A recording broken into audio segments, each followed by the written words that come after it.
Como verán en el programa, la primera ponencia de esta jornada, Dante y la idea de imperio, corresponde a Manuel Alejandro Rodríguez de la Peña, que es precisamente uno de los organizadores de esta jornada. Para mí es un orgullo presentarlo, mi buen amigo Alejandro, además de compañero.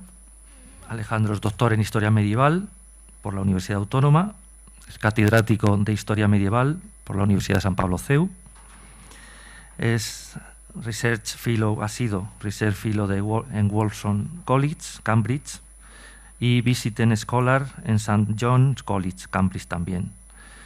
Investigador invitado en la Universidad Católica de Nimega, Países Bajos, y en la Universidad de los Andes, Chile. Ha sido vicerrector en 2 ocasiones y director del Colegio Mayor San Pablo, y su última responsabilidad fue ser mi jefe, director del Instituto CEU de Humanidades Ángel Ayala. Prolífico autor, investigador, divulgador, autor de 3 libros, 2 en español y 1 en inglés. Ha publicado más de 50 artículos de investigación y capítulos de libros en revistas y publicaciones del Reino Unido, Francia, Bélgica, Estados Unidos, Alemania, Chile, en español, inglés y alemán.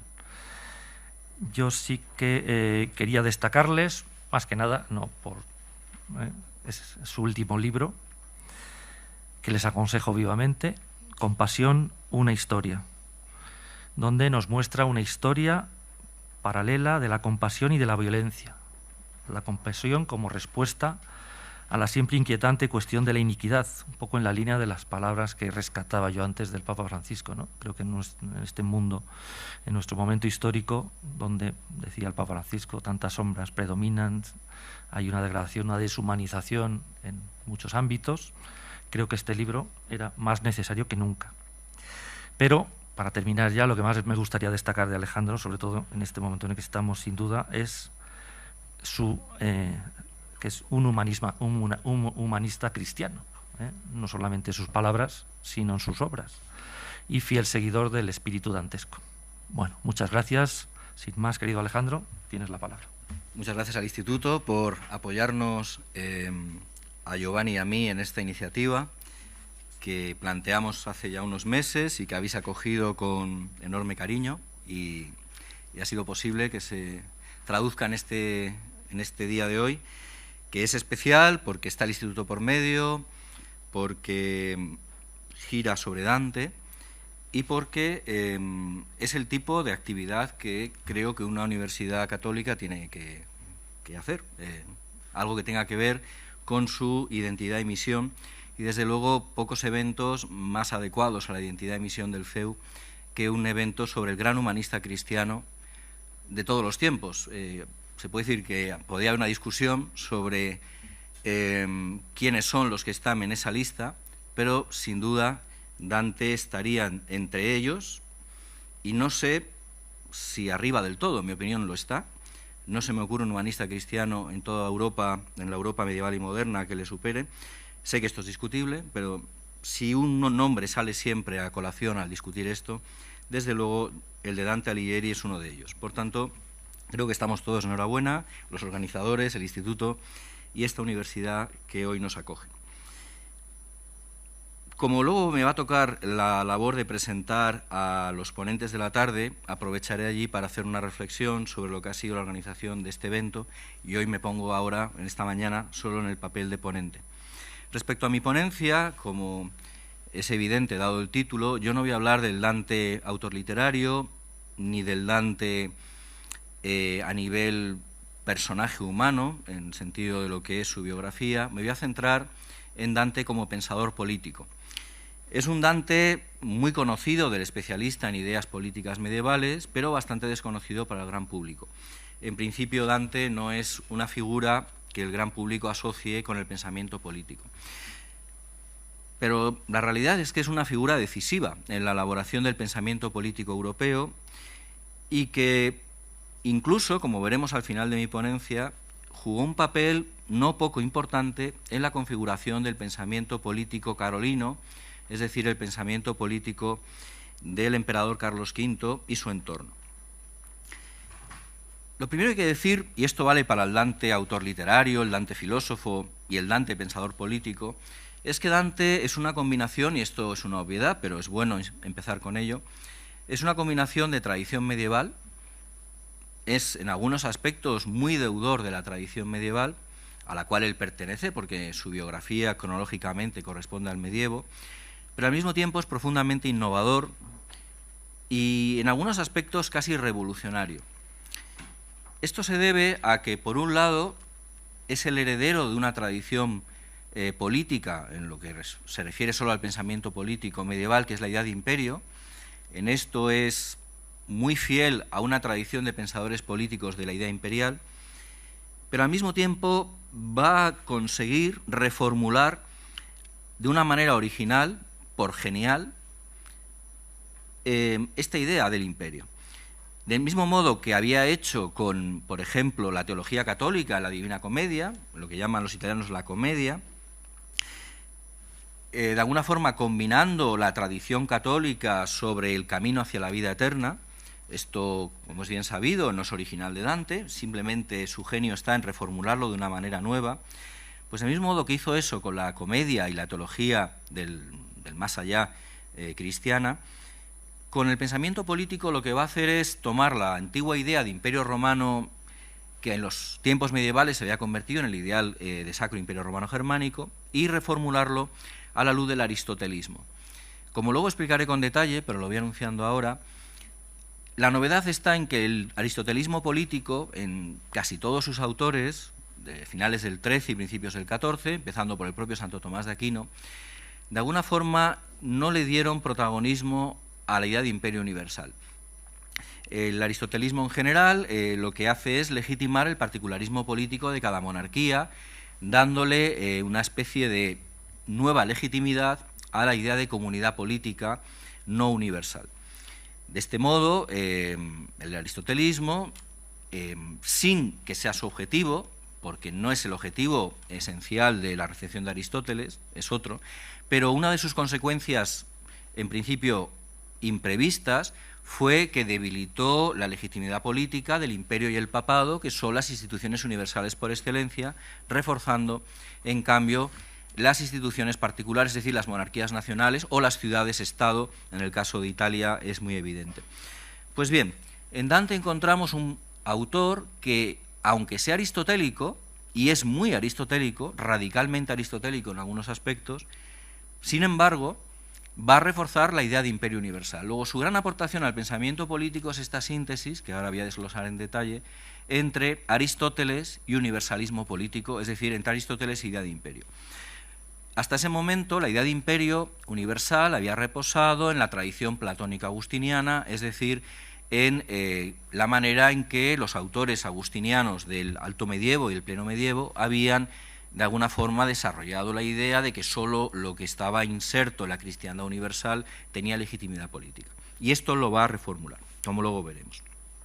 Pero antes de ver eso, que es la parte más compleja de mi conferencia, prefiero primero ir a algo más sencillo, que es la idea de Roma en Dante, que es algo que, de nuevo, es conocido, pero no suficientemente conocido, o no al menos de la manera en que autores como Etienne Gilson y otros la han querido presentar.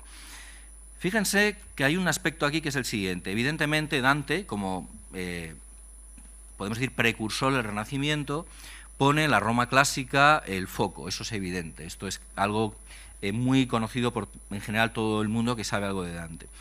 Lo que no es tan conocido es que esta proyección política, esta proyección de memoria de Roma, esta proyección cultural sobre Roma, que está en la base del humanismo italiano del Trecento y por supuesto luego del Quattrocento y el Quinquecento, se produce en el caso de Dante y de algunos de sus continuadores, que luego analizaremos, como una dimensión política. Es decir, hay un humanismo político que reivindica a Roma como modelo de república, la época de la República Romana, modelo de virtud cívica, lo que autores como Pocock, Skinner, Garín y otros tantos han definido como republicanismo cívico, es decir, la idea de que Roma es el modelo de las repúblicas italianas que se bastan a sí mismas, la idea del jurista Bartolo Sassoferrato, de la ciudad se basta a sí misma, idea también aristotélica, la polis es una societas perfecta, es una sociedad perfecta y por tanto no precisa de una autoridad universal que la legitime.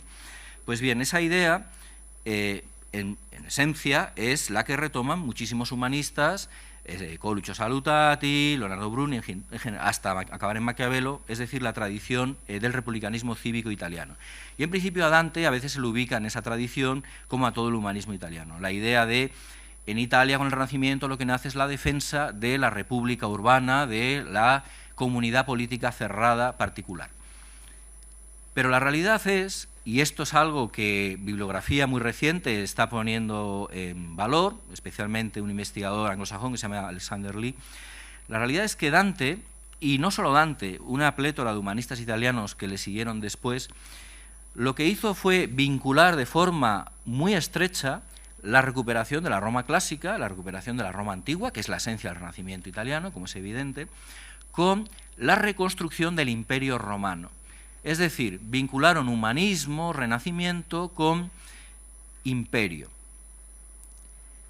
Y esto es algo que no es tan conocido. ¿En qué sentido? En que, en principio, cuando se presenta la historia de las ideas políticas en manuales generales o en visiones a vista de pájaro, ¿qué se suele hacer? Pues se suele, cuando se explica la temprana edad moderna y el Renacimiento, pues se da al imperio como una idea caduca, anticuada. Por ejemplo, al hablar de Carlos V es muy típico hablar del medievalismo de Carlos V, esta idea caballeresca, quijotesca de imperio. Y lo mismo viene a ser los intentos de los emperadores romano-germánicos de la Baja Edad Media por reconstruir el poder del imperio en Italia. La realidad es que si uno hace una estadística, y luego algo diré sobre el tema, de autores italianos y del resto de Europa, pero sobre todo italianos, que defienden el imperio y a la república, es decir, a su ciudad, estado o su comuna, pues están bastante equilibrados. Hay decenas de defensores del imperio que por nombre no ceden en fama y en prestigio a los defensores del republicanismo cívico. Y esta es una de las cuestiones que creo que es bueno aclarar, de cara a una perspectiva correcta de lo que es el pensamiento político occidental en la Baja Edad Media y temprana Edad Moderna. De este modo, el proyecto carolino universal de imperio ya no es quijotesco, ya no es un anacronismo medievalizante, es el último fruto del humanismo italiano. De hecho, el gran ideólogo de este proyecto carolino en su fase inicial es, no en vano, un humanista italiano, Mercurino Arborio di Gattinara, gran canciller de Carlos V, y lo que hay es una relación directa entre esa tradición del humanismo italiano y el proyecto imperial carolino.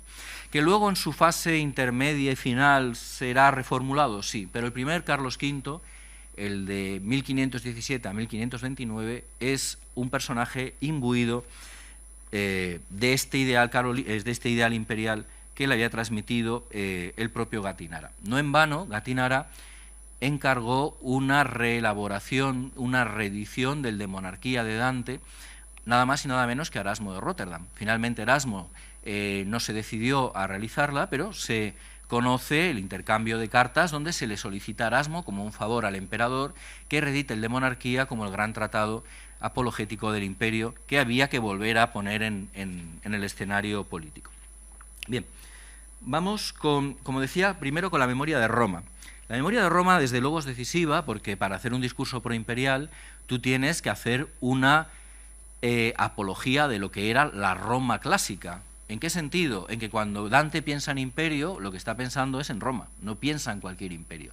Para él, imperio y Roma son absolutamente sinónimos. No hay imperio sin Roma, no hay Roma sin imperio. A él la República Romana le interesa más bien poco. Él considera que Roma es esencialmente la Roma de César, de Augusto, de Trajano, la Roma cesárea. Aquí no me resisto a mencionar una anécdota. Frente a la tradición de buena parte del humanismo italiano que valoró a Bruto y a Casio como héroes de la libertad, Dante los pone en el infierno junto a Judas Iscariote, como los architraidores. Para él César encarna la virtud, el imperio, y los presuntos defensores de la libertas republicana son asimilables a Judas Iscariote. Ven en la imagen cómo Dante propuso a Virgilio como la luz de Roma. Es, como es bien sabido, una especie de psicopompo, de guía de Dante en su trayecto por el infierno y el purgatorio. Y este hecho, esta presentación de lo que es la luz de Roma a través de Virgilio, no es casual. Más allá de la admiración poética por la obra de Virgilio, indudable e indiscutible en Dante, Virgilio es también un ideólogo, no solo a partir de la cuarta égloga. De cara a aquellos que no lo sepan, Virgilio es recristianizado varias veces a lo largo del medievo y la Edad Moderna, y uno de los elementos de la cristianización de Virgilio más interesantes es que Virgilio es reinterpretado a partir de su cuarta égloga, la égloga mesiánica, Soledad de Oro de Augusto, como una especie de profeta de la llegada de Cristo.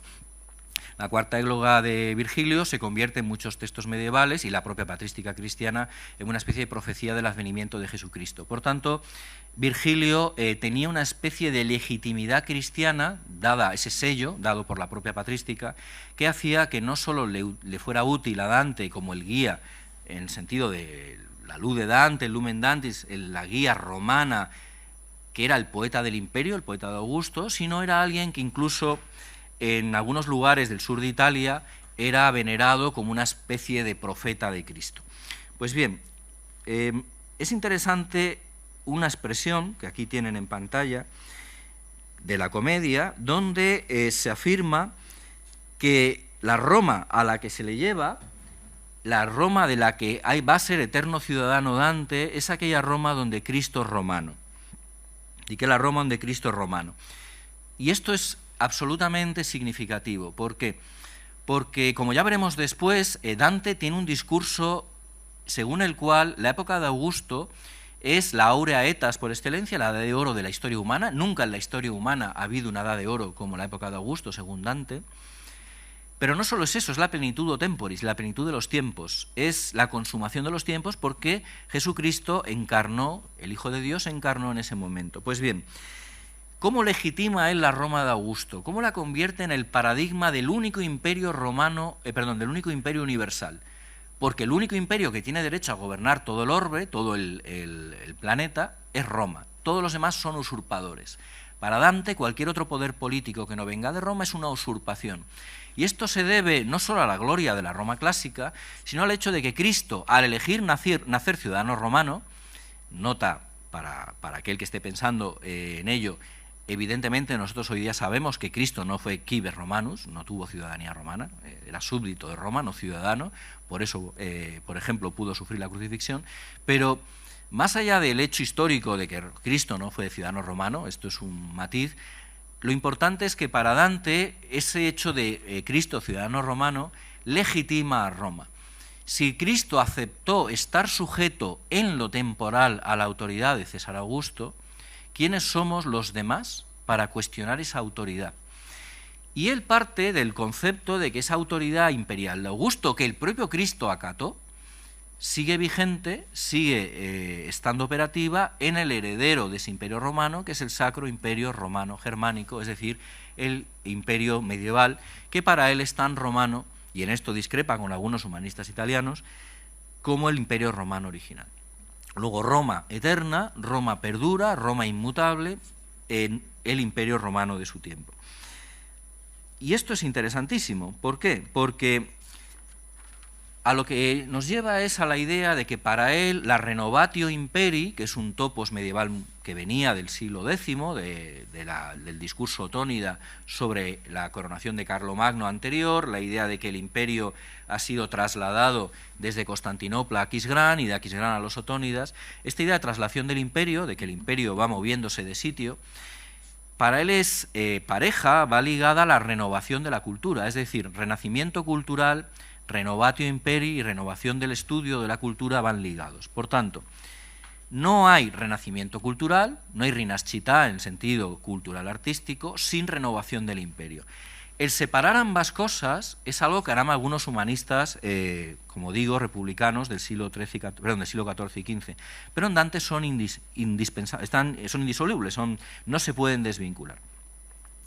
Otra cita interesante al respecto es la idea que transmite en el Convivio sobre por qué Roma ganó ese favor divino? Aquí hay un discurso sobre la virtud de los romanos. ¿Por qué Cristo eligió nacer bajo Augusto y por qué Dios hace a Roma su instrumento en la tierra? Pues bien, en Convivio, una obra filosófica muy interesante, El banquete, donde vemos al Dante filósofo en pleno uso de sus poderes mentales, una persona de enorme capacidad intelectual, esto no les descubro nada. Dante afirma lo siguiente: y como no ha habido ni hay un carácter más dulce en el gobierno y más fuerte en su mantenimiento y más despierto en su conquista que el del pueblo latino, como lo demuestra la experiencia, y sobre todo el de aquel pueblo santo, concepto interesante, populus santus, pueblo santo, que había recibido sangre troyana, es decir, Roma. Dios eligió a este pueblo para este oficio. Aquí atribuye santidad a la gens romana, pero además se hace eco de un mito medieval que es el mito de la sangre troyana. Es un mito que evidentemente nace en la antigüedad clásica, del cual se hace eco Virgilio en la Eneida, la idea de que Eneas y sus descendientes transmiten esa sangre a la antigua Roma, la sangre troyana. Pero lo que es menos sabido es que en la Edad Media el mito de la sangre troyana fue reelaborado en el ámbito germánico y se atribuyó origen troyano a los francos y a los teutones, de manera que esa sangre troyana en el medievo también habría permanecido en el pueblo que había asumido la herencia de Roma, es decir, el pueblo franco. Por tanto, la idea de la sangre troyana aquí no es simplemente una reminiscencia clásica de la Eneida, estamos ante un mito operativo en la Edad Media, la idea de Troya, Roma, Aquisgrán, como tercera Roma. Continúo con la cita. Como decía, Dios eligió a este pueblo para ese oficio, y como no se podía llegar a conseguirlo sin grandísima virtud, y se requería la mayor y más humana benignidad para su ejercicio, era este el pueblo mejor dispuesto para tal finalidad. Por esto el pueblo romano no adquirió el poder por la fuerza, sino por la providencia divina, que está por encima de la razón. Aquí vincula la virtud, la virtus romana, la virtud renacentista. Todo el que sepa algo de pensamiento renacentista sabe que la virtud, tanto en Maquiavelo como en el pensamiento del 300 y 400, es absolutamente decisiva. No se elabora un pensamiento político sin virtud a partir del concepto aristotélico de arete, de virtud. Pues bien, Roma gana el imperio no por la violencia, sino por la virtud. Del mismo modo que les decía que soy plenamente consciente de que Cristo no era ciudadano romano de iure, esto es evidente, sabemos que no lo era, evidentemente también está claro, todos sabemos que Roma construyó su imperio con sus legiones utilizando una violencia extrema y una brutalidad sin parangón, no mayor que la de otros imperios de esa época, pero nadie que sepa algo de historia romana aceptará que la violencia, la fuerza no tuvo que ver con su imperio. Pero lo importante no es lo que Roma fuera históricamente. Lo que nos interesa a efectos de pensamiento político es lo que Roma es proyectada en el pensamiento renacentista y al menos en el pensamiento dantesco. Es decir, Roma es presentada no como un pueblo violento, como un pueblo agresivo, agresor, sino como un pueblo virtuoso, benigno, santo, virtuoso. ¿Qué en modelo de imperio encaja con esto? El de la Pax Romana de Augusto.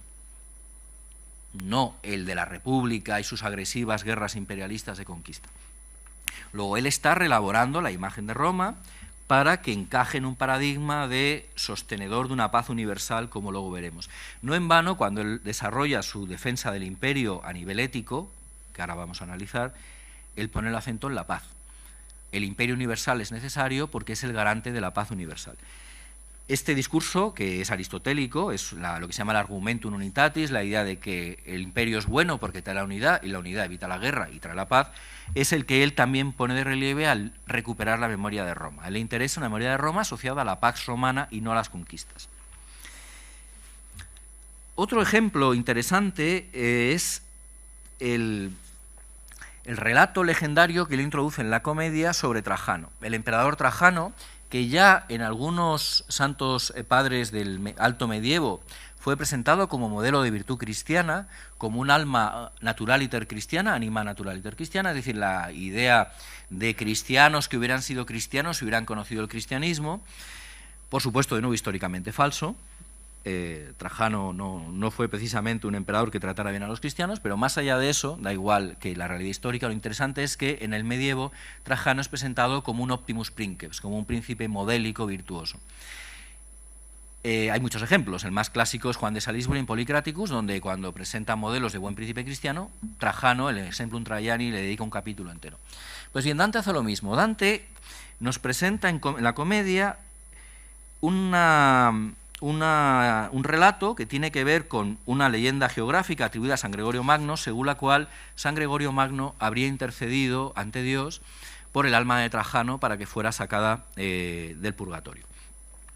Bien, pues este Trajano es interesante porque el ejemplo que pone de Trajano no es el del conquistador de la Dacia o el del emperador justiciero, paradigma de justicia.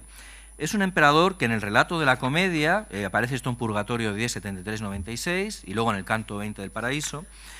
El Trajano de Dante es un Trajano que realiza obras de caridad, con viudas, con mujeres pobres por haber enviudado.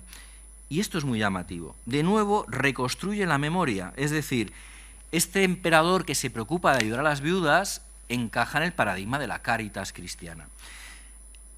Y esto es, de nuevo, reconstruir el pasado, reconstruir la memoria para que encaje en sus paradigmas. Ligado a esta visión del imperio, tenemos una visión del papado. Su visión del papado no es el objeto de esta conferencia, pero sí decir que tenemos en Dante a un católico absolutamente fiel a la Iglesia, de eso no cabe duda, heterodoxo políticamente, enemigo político del papado en su fase final. El último Dante, el Dante de monarquía y de la comedia, es evidentemente enemigo político del papado, pero lo interesante es que dentro de esta fidelidad a la Iglesia y esa condición que tantos papas, como nos ha recordado Juan Ignacio, han reivindicado desde finales de la Edad Media hasta hoy día, más allá de un momento inicial de rechazo que ahora no viene al caso explicar, pues bien, este Dante perfectamente católico, propuesto por papas en encíclicas, es uno de los críticos más duros del papado de su tiempo. No voy a hacer aquí una elaboración, porque no tengo tiempo, y no es el objeto de la conferencia, de las críticas a los papas de su tiempo, solo decir que sus críticas a la avaricia de tres papas de su época, Bonifacio VIII, Clemente V y Juan XXII, son durísimas. Su crítica a las riquezas del papado, de nuevo, son durísimas. Cita el Evangelio de San Mateo 10:9, donde dice, en monarquía, la Iglesia está totalmente incapacitada por precepto prohibitivo expreso para recibir riquezas temporales, como lo vemos en Mateo, no poseáis oro ni plata, ni moneda en el ceñidor, ni talega en el camino. Esto significa que fuera un hereje de los franciscanos Fraticelli, es decir, no negaba que la Iglesia pudiera tener posesiones, lo que le escandalizaba era la riqueza del papado de su tiempo y de algunos prelados. Y en esto fue durísimo, la acusación de avaricia, el poner a Bonifacio VIII en el infierno, las críticas al papado de Aviñón, en purgatorio. Por ejemplo, llega a decir del papado de Aviñón, el Paraíso 1751, que en Aviñón se vende a Cristo todos los días, la dove Cristo tutto disimmercia. Es decir, es durísimo cuando tiene que ser durísimo. Que nadie se escandalice porque las mismas cosas decía Santa Catalina de Siena y otros santos de la Iglesia del papado de su tiempo. Es decir, de nuevo, ser católico no significa ser papista. Y Dante es un ejemplo maravilloso de eso, que se puede ser católico y no caer en la papolatría. La Edad Media en esto tiene muchas lecciones que enseñar. Bien, respecto a la idea de imperio, que es lo que a mí me ocupa. De nuevo voy a Alexander Lee. Alexander Lee, una obra que me parece fundamental, Humanism and Empire, publicada en Oxford en 2018, en un estudio absolutamente exhaustivo de 500 páginas, analiza, contradiciendo toda una tradición venerable, Pocock, Christaller, Skinner, Garín, la lista es larguísima, la idea de, como digo, la idea de la dimensión republicana de defensa de las libertades cívicas del humanismo italiano, que existe, sin duda, la lista es larga, he dicho algunos nombres antes. Lo que él viene a decir es que no es la única visión política de los humanistas. Él usa una expresión inglesa que a mí me hace mucha gracia, dice happy bedfellows, felices compañeros de cama, para definir al imperio y al renacimiento.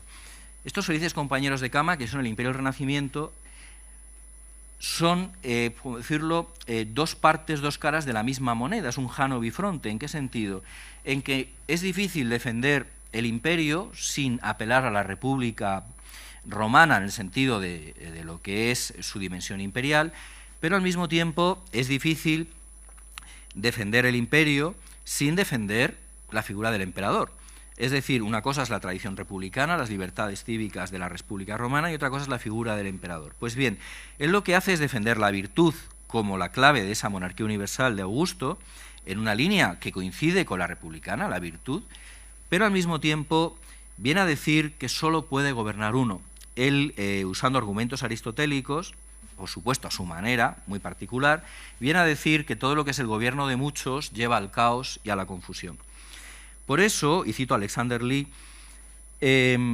lo que deja Dante en los humanistas posteriores, cito, es la noción de un imperio universal que llegara en ese punto a estar también establecida en el imaginario de los humanistas, que se había convertido en un lugar común que ya no era controvertido. Es decir, la defensa del imperio por los humanistas de tradición dantesca no es una idea controvertida.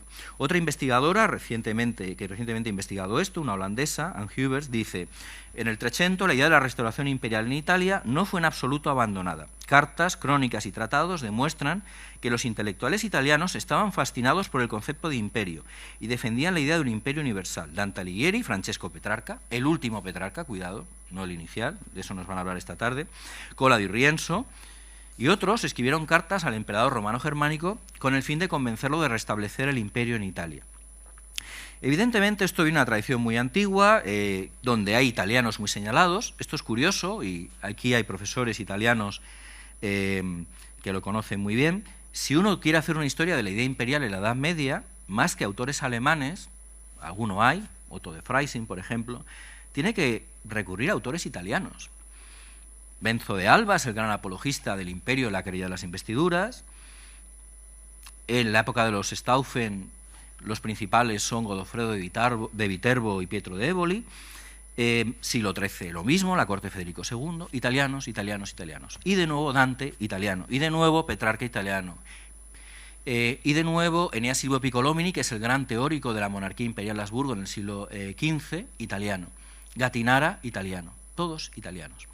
Luego, al mismo tiempo, y vuelvo a insistir en ello, que tenemos a los Coluccio Salutati y toda la caterva de defensores del republicanismo cívico en el 300 y el 400, acabando en Maquiavelo, tenemos a Godofredo de Viterbo, a Dante, Marsilio de Padua, Cola di Rienzo, Petrarca, Piccolomini y Gattinara. Y esto es importante de nuevo subrayarlo.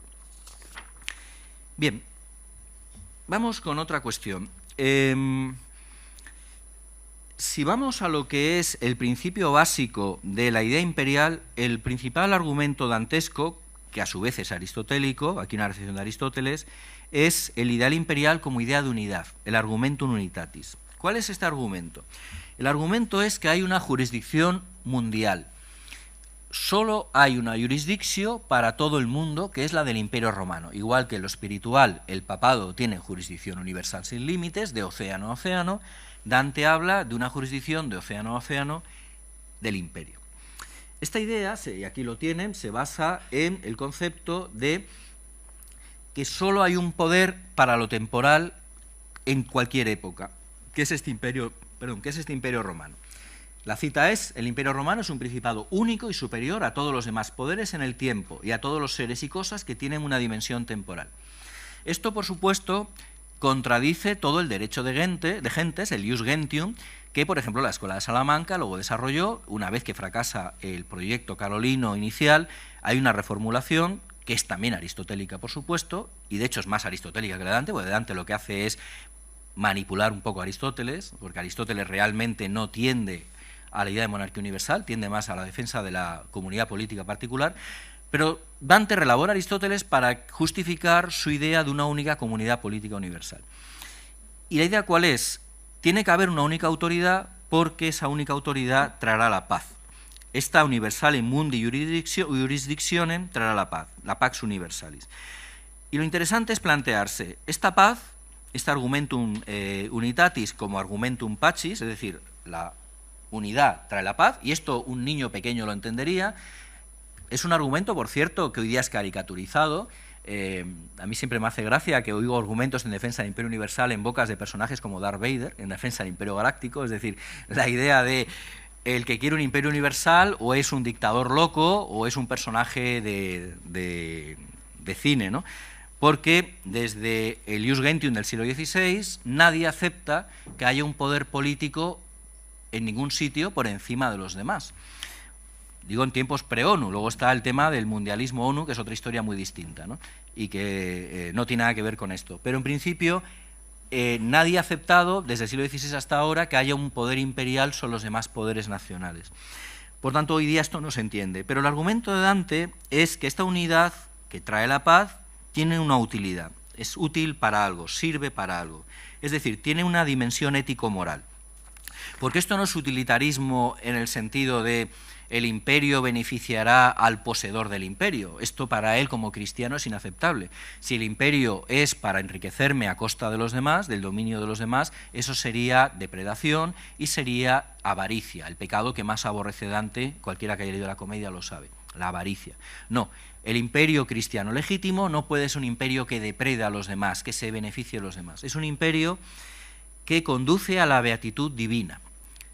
¿Y cómo justifica esto Dante? Pues aquí cito a uno de los grandes conocedores de Dante, que llegó a Dante a través del estudio del tomismo, como el gran especialista en el siglo XX en tomismo, Etienne Gilson, el gran sabio francés, filósofo francés. Pues bien, Gilson ha entendido, en mi opinión, mejor que nadie lo que quería Dante con su imperio universal. Dice Gilson: no cabe ser más griego, más cristiano, ni menos pragmático de lo que fue Dante. ¿Por qué? Porque Dante lo que dice, y vuelvo a citar a Gilson, es: el sabio es la medida del hombre, el emperador la del ciudadano, el papa la del cristiano. Y para que cada uno de ellos retenga solo las llaves de su reino, debe reconocer que cada uno de los demás es igualmente el único que retiene las llaves del suyo.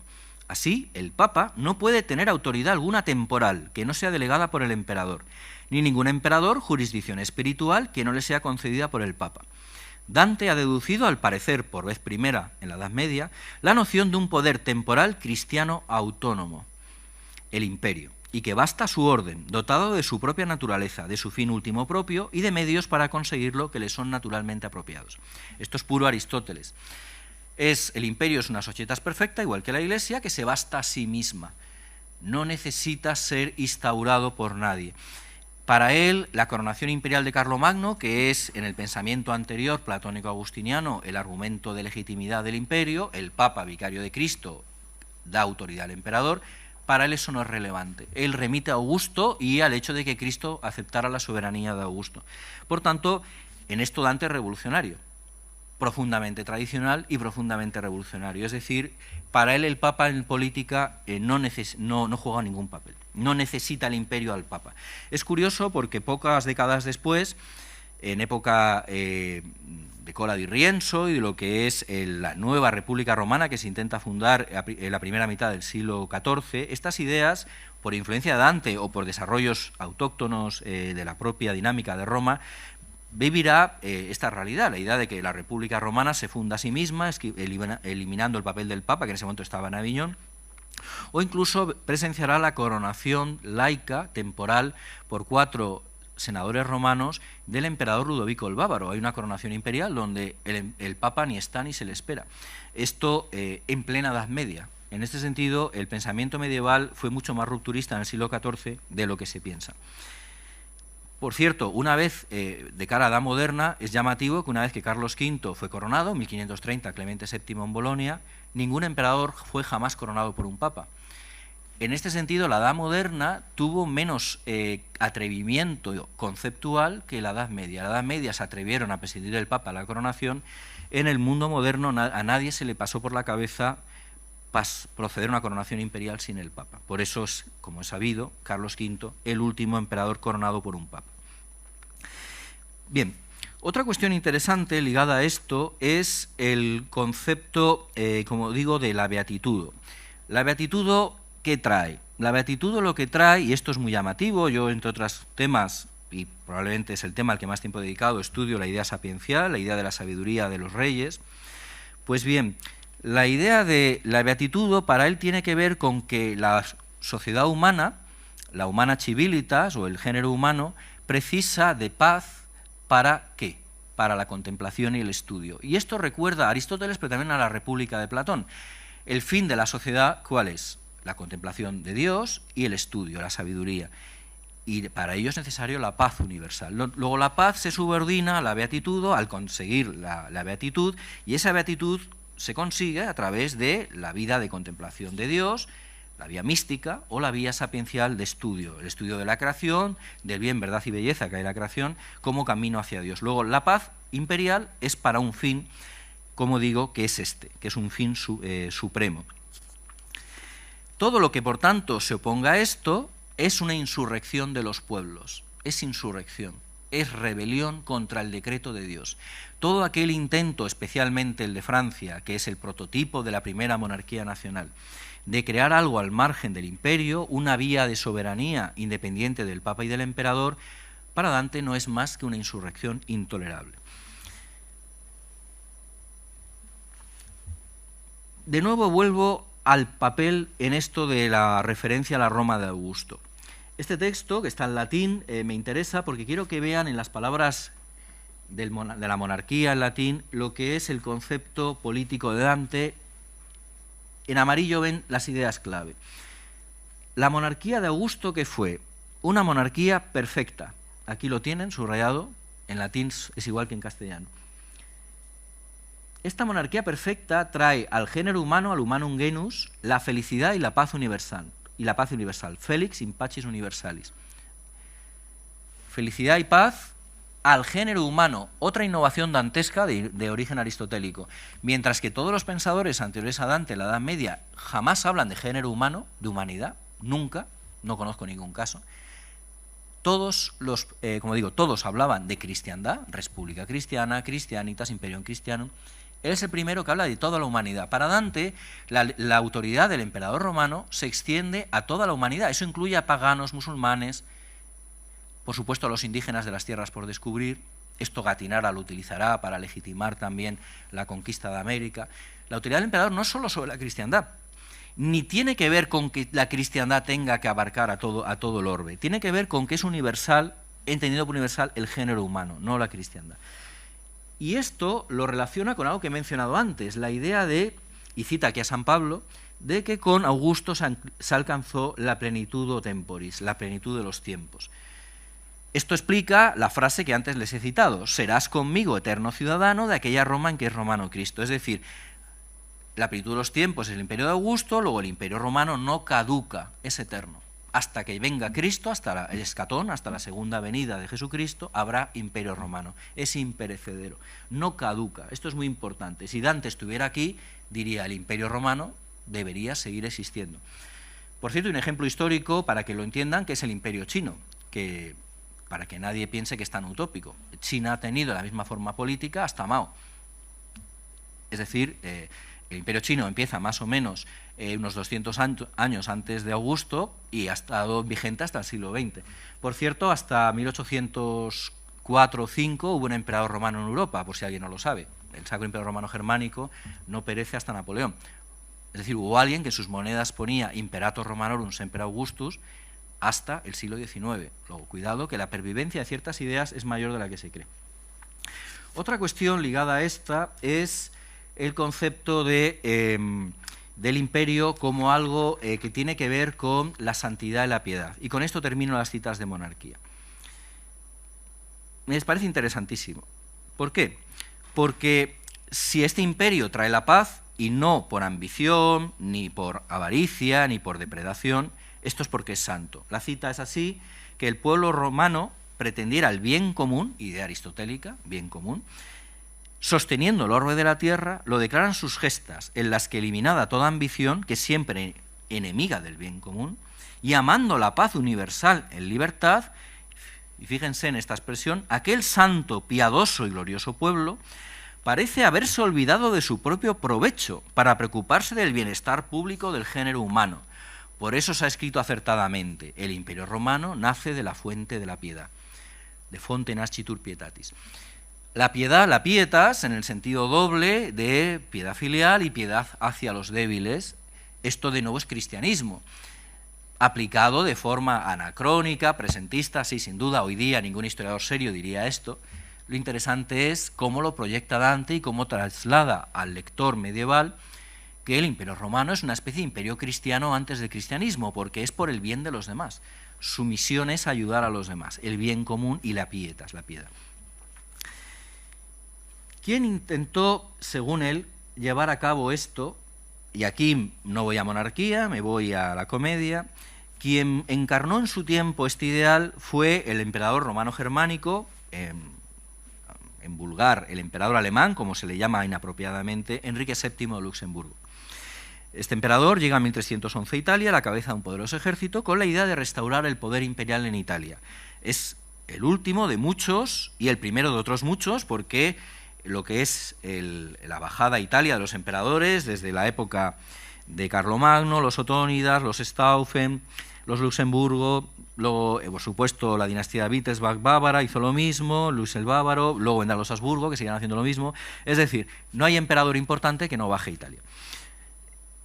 Este es uno más, coronado, con coronación imperial. Parece en 1312, con su coronación imperial, que el sueño mesiánico de Dante se iba a cumplir.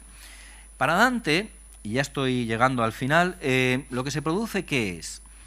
El hecho de que el nuevo César a lo que viene no es a oprimir Italia como algunos italianos percibieron esto. Algunos o muchos pensadores italianos percibieron esto en los siglos XIV, XV y XVI. No, viene a liberarla, es un liberador. Esto me recuerda al discurso que algunos historiadores que luchan contra la leyenda negra española están haciendo sobre América y el hecho de la llegada de España como liberadora de la inhumanidad que dominaba algunas culturas precolombinas, sacrificio humano y demás. Este discurso sobre el conquistador como liberador en Dante es muy poderoso. Para Dante, Italia es esclava, habla de serva Italia, la Italia esclava, que necesita ser liberada de su opresión. El que la va a liberar es el nuevo César, que va a desposar en una imagen nupcial a la ciudad de Roma, a la cual presenta con palabras muy evocadoras, como aquella Roma que llora viuda y abandonada. La tua Roma que piange vedova e sola. Aquella Roma que llora viuda y sola, abandonada, sentido abandonado. Es decir, lejos de ser un conquistador, un opresor, lo que es un liberador. Y además Roma es su ciudad, como emperador romano legítimo, tiene más derecho a gobernar Roma que los propios romanos. Esta empresa de restauración imperial, todos sabemos que acabó mal, no tomó Florencia, tuvo que abandonarse el proyecto, pero eso no quita para que Dante, y aquí está la cita de Paraíso, 30, 133, 138, la cita me parece bellísima. La traducción es la traducción de una edición española muy reciente de la Comedia. Yo no me atrevería a traducir, evidentemente, la Comedia, no, mi italiano no llega ni de lejos a eso, ni el de casi nadie que sepa italiano hoy día, porque es un italiano muy difícil. Dice: en el trono que miras fijamente por la corona puesta sobre él, antes de que tú llegues al convite, se sentará el espíritu imperial del gran Enrique, que arreglar querrá Italia antes de que esté dispuesta. Este espíritu imperial del gran Enrique va a fracasar, porque Italia no estaba preparada, ni la Roma viuda y abandonada estaban preparados para recibir esa liberación. La Comedia requeriría un análisis detallado, que no voy a hacer, de todo lo que es el imaginario imperial en ella, simplemente apuntar que de la misma manera que Platón y Sócrates y otros grandes sabios paganos son, a pesar de ser situados o bien en el infierno o bien en el purgatorio, como justos, una especie de grandes almas, una especie de limbo de los justos paganos, es llamativo el lugar que lo decía antes, que le da a Julio César, el lugar que da a Bruto y Casio, o el hecho de que algunos de los grandes enemigos del imperio son condenados al infierno. Y muy llamativo es el caso, y a esto le dedicar un momento, de Brunetto Latini. Brunetto Latini, que fue embajador en la corte de Alfonso X el Sabio, y que es quizá el transmisor de algunas ideas de la España islámica a Dante. Esto es un debate que no voy a entrar en él, pero solo lo apunto. Este Brunetto Latini, embajador, diplomático, es también un gran humanista y pensador político, mejor dicho, prehumanista y pensador político de la Florencia del siglo XIII. Este maestro de Dante es, para muchos especialistas, el primer defensor del republicanismo cívico en Italia, el primer gran pensador del republicanismo cívico. Es uno de los grandes divulgadores de Aristóteles, de hecho va a vulgarizar algunas obras aristotélicas en italiano. En fin, un personaje clave en la primera formulación del aristotelismo político, en una época en la cual todavía estaba en ciernes, porque la traducción de la política de Aristóteles por Guillermo de Moerbeke no se había producido, y esa traducción, recuérdese, que es por ejemplo la que usa Tomás de Aquino. Santo Tomás. Es decir, la reacción de Aristóteles necesitaba una serie de traducciones del griego que estaban en marcha. Pues bien, en ese sentido es un pionero, Brunetto Latini. Pues Brunetto era, aparte de maestro de Dante, enemigo de todo lo que Dante defendió en su última época, no en su primera época, sino en su última época. De su última época es la comedia, y en la comedia condena a Brunetto al infierno. A su maestro lo pone en el infierno. Hay muchas teorías sobre por qué está en el infierno. Hay quien habla de su vida lasciva, de episodios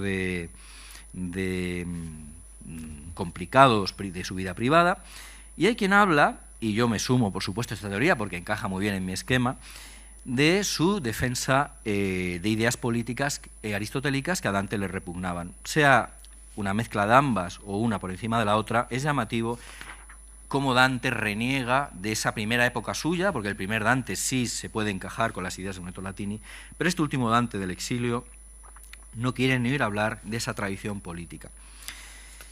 Bien, concluyo con una breve introducción a lo que esto implica a efectos del pensamiento político del final del Renacimiento.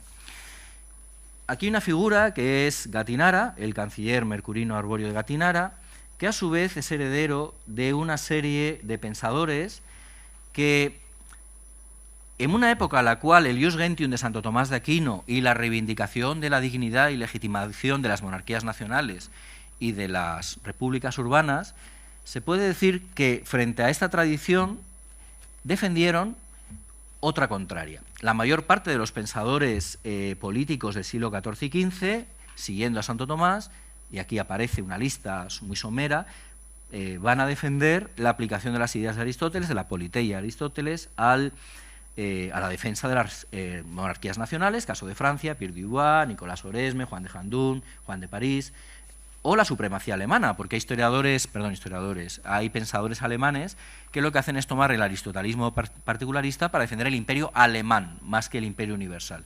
Aquí tenemos a Alejandro de Roes, Jordán de Osnabrück o Marsilio de Padua, pensador italiano, pero que defiende el imperio en esta clave particularista aristotélica. En el caso italiano, Bartolomé de Sassoferrato es el más destacado a nivel jurídico.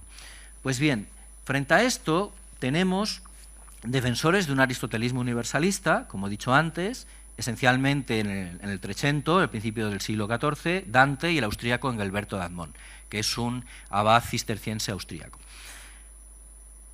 Hay un aristotélico que defiende el universalismo, pero para defender la hierocracia pontificia, que es Egidio Romano, Gil de Roma, y luego está Dante, que es el que, como he dicho, inicia esta tradición que vía Eneas Silvio Piccolomini, defensor del imperialismo Habsburgo e idea universal, nos conecta con Gattinara. ¿Y qué hace Gattinara? Y esta es la conclusión de mi ponencia. Gattinara lo que hace es reivindicar a Dante, recuérdese el intento de defender la monarquía universal dantesca, y esta es una cita del mayor, pero uno de los principales especialistas en Gattinara españoles, Manuel Rivero, y la cita es muy significativa. Dice Rivero, que es el editor de la memoria autobiográfica, una especie de apología vita sua, una defensa de su trayectoria que hace Gattinara, una especie de testamento vital. Pues bien, Rivero, que dice respecto al discurso de Gattinara, al discurso político. Aquí está la cita. El eje del relato lo constituye el servicio y devoción al emperador Carlos V, del cual el gran canciller se presenta como guía y mentor, no tanto por propia voluntad como por designio divino. Este mismo designio canaliza y vehicula el itinerario vital del gran canciller para situarlo en el proceso que había de hacer de él un instrumento para la instauración de la monarquía universalis, cuya consecución constituye el eje de sus memorias. Para Gattinara, la monarquía universal cesárea, a partir de la herencia de Carlomagno, la monarquía de todo el orbe, es la clave del proyecto carolino. Pues bien, las citas de investigadores actuales de pensamiento político carolino, extranjeros y españoles, sobre el papel de Dante en el pensamiento de Gattinara, si se las voy a ahorrar, pero de cara a si alguien ahora en el coloquio quiere preguntar, tengo 7 folios de citas. Es decir, no es una idea mía que a mí se me haya ocurrido. Tengo 7 folios de citas de especialistas en pensamiento de Carlos V de Gattinara que dicen, como ni uno, ni dos, ni tres, ni cuatro, ni cinco investigadores que dicen que Dante es el referente principal de Gattinara. Si Gattinara es el referente principal de Carlos V hasta 1529, solo cabe concluir que no se puede entender el proyecto carolino sin Dante. Estamos en España, estamos en Madrid, no está de más recordar la vinculación de Dante con la idea de imperio universal de Carlos V. Muchas gracias por su atención.